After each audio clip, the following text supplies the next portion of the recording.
Hello students, I Professor A. N. Swami from St. Amand Science College, Patan welcomes you in this lecture of MSc SEM 3 Statistical Mechanics, and under this part of the physics we are going to discuss about physics equilibria. Friends, you everyone know that matter exists in three forms, and these three forms are known as a phase. But as far as statistical mechanics is concerned, we first want to clarify the concept of phase. That is, our first question for the discussion is, what do you mean by phase? A homogeneous part of a system exhibiting different microscopic behavior and separated from other part of the system by a well-defined boundary is known as physics phase of the system. Here, homogeneous part of a system exhibiting different macroscopic behavior and separated from other part of the system. It means that system is in the two part and both part are exhibiting different macroscopic behavior that is described by macroscopic physical quantities.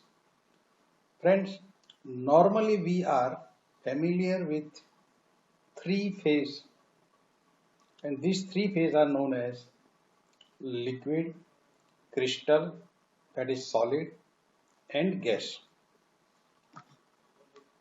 But under certain conditions, if certain parameters are maintained, then we can say that under this certain condition, two phases of a system may coexist in equilibrium with one another. It means at a same point, two phases can coexist, but it can coexist under certain conditions. As for example,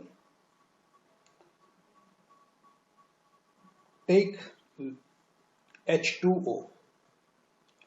H2O is in liquid form and it can coexist with its saturated vapor if the temperature and pressure are maintained. Similarly, a liquid phase and a crystal phase also have a coexistence in certain conditions. Mind well, each phase may contain several components like several different species or molecules or ion. You see, normally we are familiar with these three phase. Okay. Now, when we say the system may have a different types of species, molecules or ions, our study becomes simple when we take a one component system. So our next question is, what do you mean by one component system? Friends, when you say one component system, we define this one component system as a system of identical particles or molecules or ion is called one component system. I am going to repeat the definition. A system of identical particles or molecules or ion is called one component system. Normally, one component system can exist in three different phases, as we have discussed sometimes before,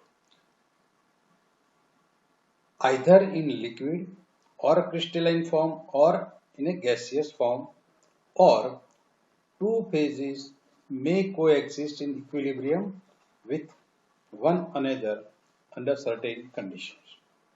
Now, when we say that a system can coexist in two phases, the question is it possible to transform the system from one phase to another phase? Yes, it is possible, and this is known as a phase transition. So our next question is, what do you mean by phase transition? When we say phase transition, it means phase of the system is being changed, or we can say that the phase of any thermodynamic system is characterized by its macroscopic properties. These properties may be physical, electrical, magnetic, or something else. The system can exist in different phases. Under certain conditions, a system may take a transition from one phase to another. This process is called a phase transition. Again, you can say that the phase is characterized by its macroscopic properties. When you say that phase of any thermodynamic system is characterized by its macroscopic properties, it means the phase of system is described by macroscopic properties like pressure, temperature, and volume. Again, for the different system, this can be described by different properties. It means it may be physical, electrical, magnetic, or something else. Now, we can say that a system may take a transition from one phase to another under certain conditions, and this process is called the phase transitions. Now, now we can see that we have three examples of phase transition. The first one is water may freeze to ice, or boiling of water, or condensation. Second is iron may become magnetized from a non-magnetized phase. Metal may become superconducting below certain temperature from conducting phase. As you all know that below a critical temperature, metal behaves as a superconducting in a superconducting state. Normally, metal exhibits a conducting properties, but below critical temperature, it becomes superconductor. So, these are the meaning of the phase transition. Now we are going to study what will be the equilibrium conditions, or we are interested that what will be the condition, under which phases can coexist in equilibrium. So our question is, we want to derive the condition for different phases to coexist in equilibrium. For this, we have to assume a single component system. Now, when we say that single component system, it means all the particles are of the same structure and same configuration. Now, when you say that a single component system or one component system, we are considering this case only for our simplicity. So we will assume that our system is a one component system and it is isolated from its surrounding. So we can see that this type of system, we describe it by its energy. So we will assume that the energy of the system is capital E. Again, the number of particles in system is n and volume of system is capital V, and this is as shown in figure. So you can say that in this figure, this is our isolated one component system and the total energy of this system is capital E, number of particles in system is capital N, volume of system is V. Now, here we have drawn a dashed line. What this vertical line separates this system in two different phases. And we can say that this is our first phase, this is our second phase. In the first phase, the energy of the first phase is E1, the number of particles is N1 and volume of system is V1. Similarly, for the second phase, the energy is E2, number of particles N2 and volume is the V2. Now, we can say that as system is composed of these two phases, the total energy of the system will be, we can write it as capital E is equal to E1 plus E2. So, the total energy or the energy of the system E is the energy of the first phase plus energy of the second phase. Similarly, we can say that number of particles in system will be n is equal to n1 plus n2 and again the volume is v1 plus v2. So all these three relations we will consider or give we will give this as equation number 1.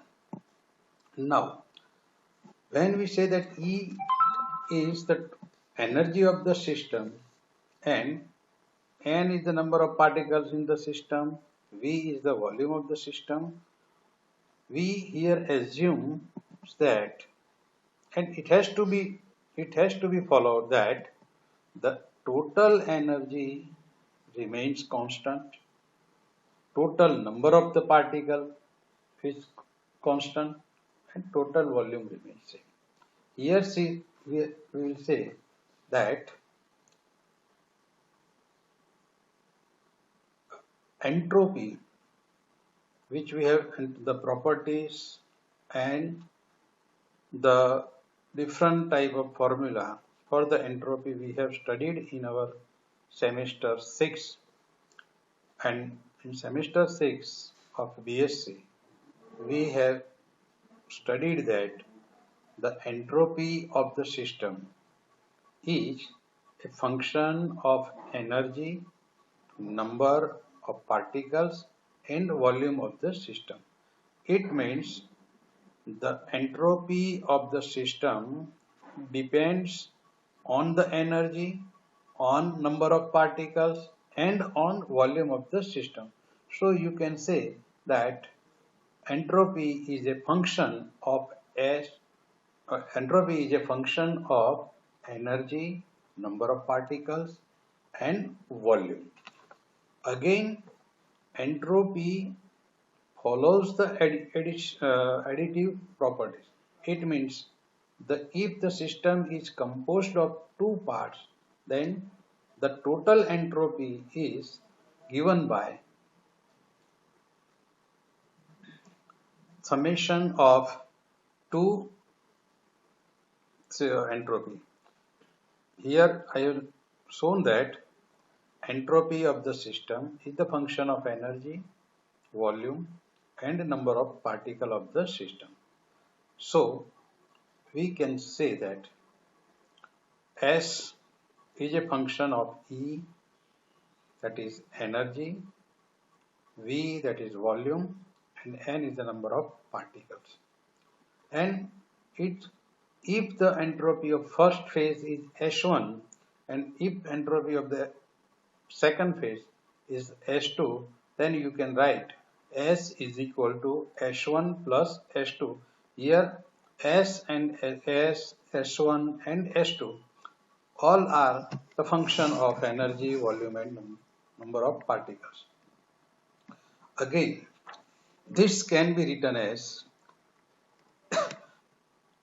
SEVN is equal to, here SEVN,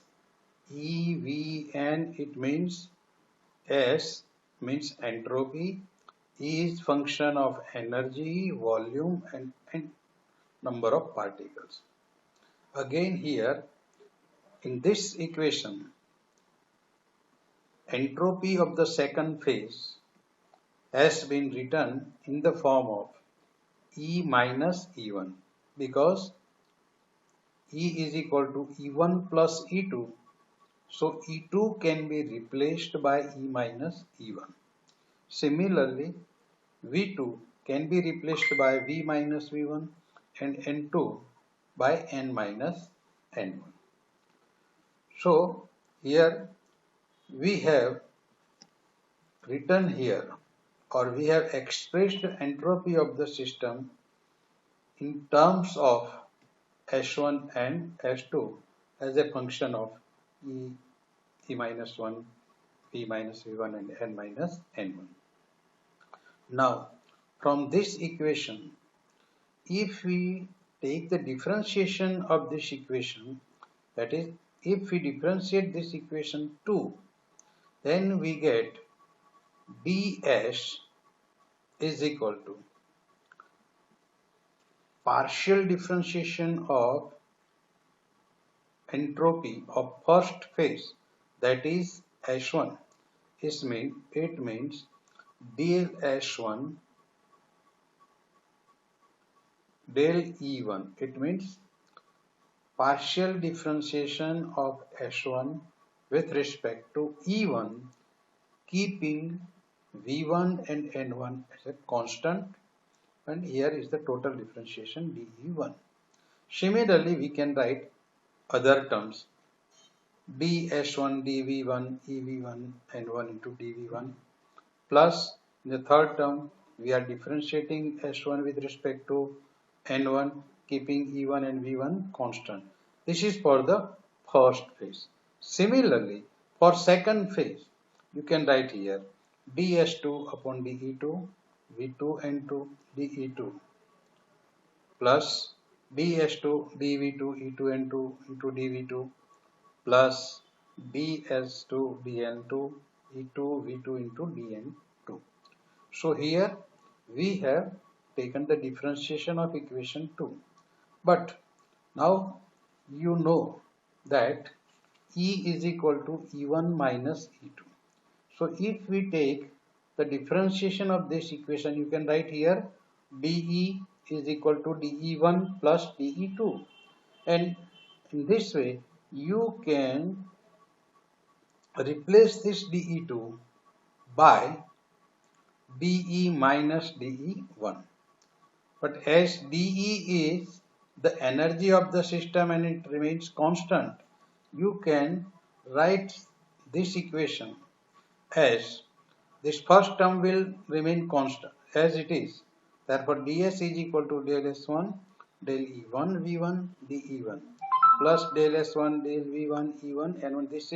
This term is as it is. Again this is as it is. Again you can see here that dE2 is replaced by minus dE1. Again here dV2 is replaced by minus dV1 and dN2 is replaced by minus dN1. Because E is constant, so when you differentiate this equation 1, you will get dE is equal to dE1 plus dE2 and dE is equal to 0. So dE2 will be minus dE1 and you can see that dE2 has been replaced by this minus dE1. So now when you say that two phases coexist in the equilibrium, now the condition for the equilibrium is given by ds is equal to 0. But before going that, we will simplify this equation and write this term. You see here del S1 del E1 V1 upon N1 into dE1 and this dE1. We are combining these two terms and taking dE1 EE1 out. The first term is related with energy. Again you can see that second term is related with volume. Third term is related with number of particles. So the total differentiation of entropy of the system is equal to del S1 del E1 V1 and N1 is constant minus del S2 upon del E2 V2 N2 is constant and dE1. Similarly, this as we have written this first term, we can write second and third term corresponding to volume differentiation and number of particles. Now, again, we all know that for equilibrium, if the system is in the equilibrium, the condition is that entropy must remain constant. So, for the equilibrium, if we write the condition for the equilibrium, we can write here that for equilibrium ds is equal to 0 because during equilibrium there is no change in entropy. So again look at this equation. ds is 0 means the summation of these three terms is 0. And now energy, volume and number of particles. These three variables are independent from each other. So you can say that this summation of these three terms will be 0 only if we consider individual terms to be 0. So we can write, taking the first term in the consideration, we can write here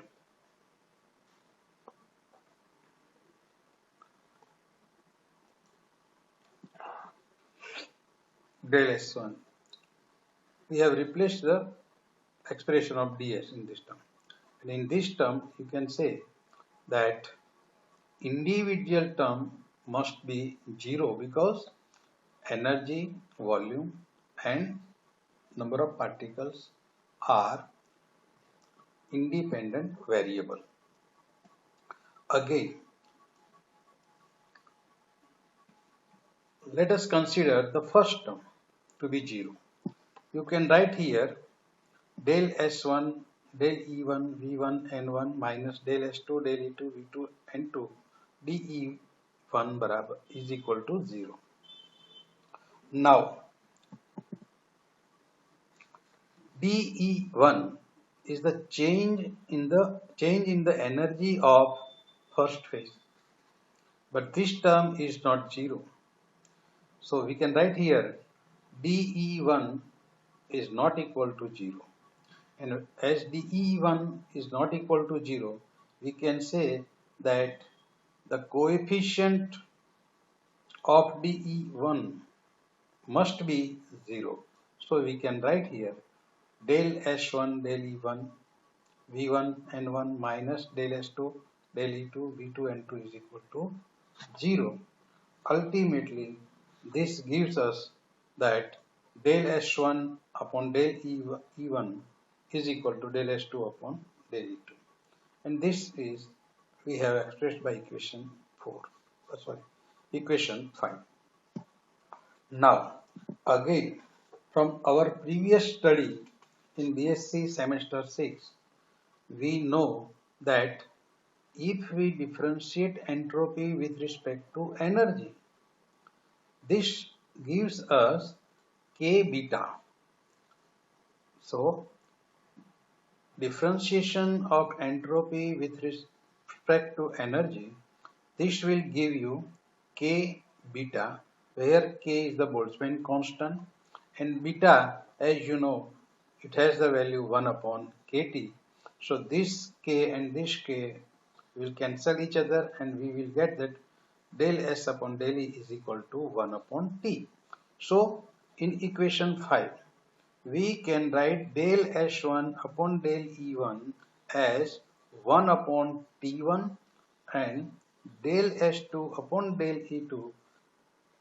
For this del S2 upon del E2, we can write 1 upon T2. So we will get 1 upon T1 is equal to 1 upon T2, and hence we can write that T1 is equal to T2. So look here, friends, what we have done. We have expressed entropy of the system as a summation of the entropy of two phase. Then we have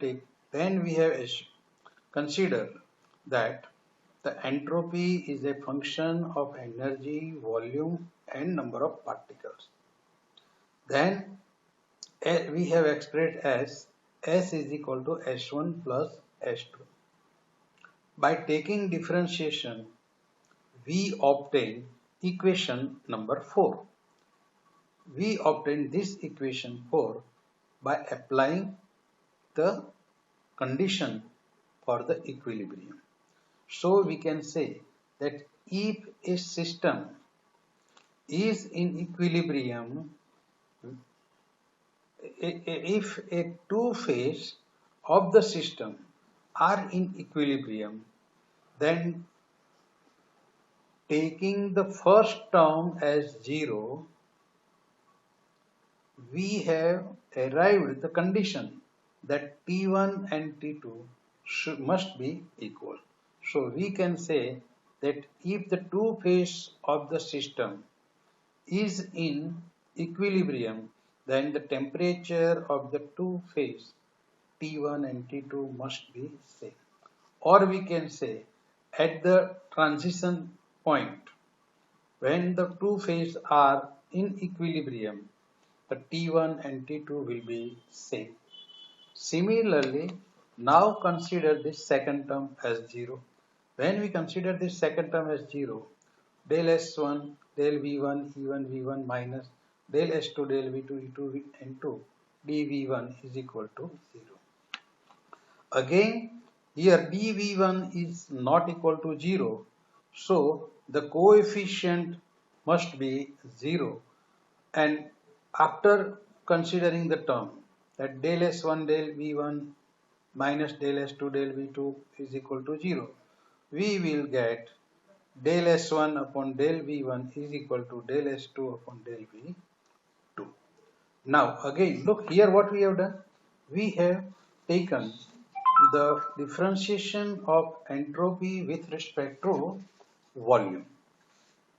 So here ultimately we are getting that from our previous study, we all know that the when we differentiate that sorry when we differentiate entropy with respect to volume, what we are getting?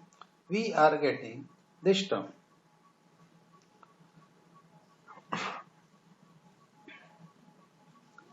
Now here average pressure is given by Kt del upon del V of natural log of Z. So we can write this equation as average pressure divided by T is equal to K del upon del V into natural log of Z. Now look here, if we go back in our BSc Sem 6, we have derived this formula that if we differentiate entropy with respect to volume, we are getting K del upon del V of natural log of Z. And here you can see that K del upon del V natural log of Z can be replaced by the ratio of average pressure to temperature. So this can be replaced here and we can write here del S upon del V is equal to average pressure divided by T. This is our equation number 8. Now look here in equation 7. This is for first phase and del S2 upon del V2 is for second phase. And here this we can say that this can be replaced by P1 by T1. So we can write here average pressure of phase 1 divided by T1 is equal to the average pressure of second phase divided by the temperature T2.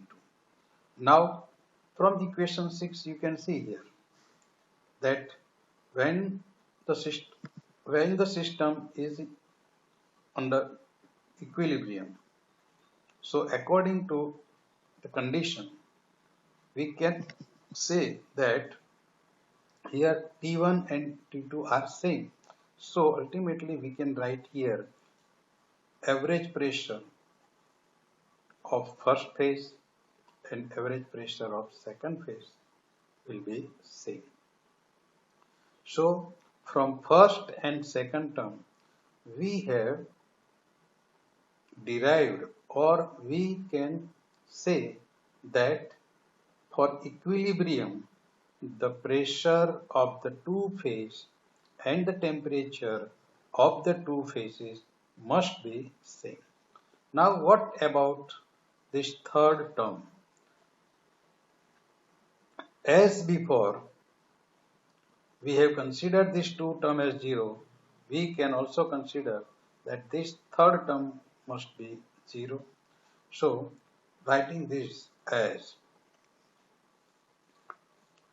del S1 del N1 E1 V1 minus del S2 del N2 E2 V2 dN1 is equal to 0. Again you can say here that dN1 is not equal to 0. So as dN1 is not equal to 0, you can say that del S1 upon del N1 is equal to del S2 upon del N2. But we all know that when we differentiate entropy with respect to number of particles, you can say that it comes out to be negative of mu upon T. Here this mu is nothing but chemical potential and T is the temperature of the phase.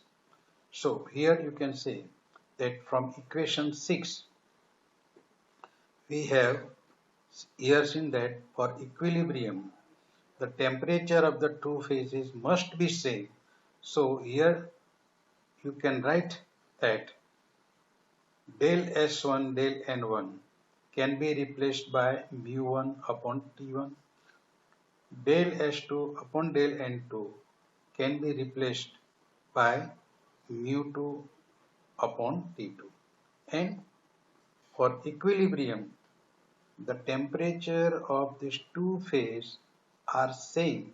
So we can say that mu1 is equal to mu2, or you can say that for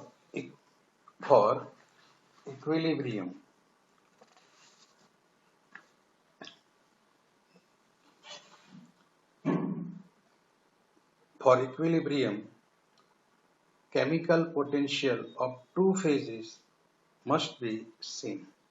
Ultimately, from all this discussion, we can say that for equilibrium of two phases,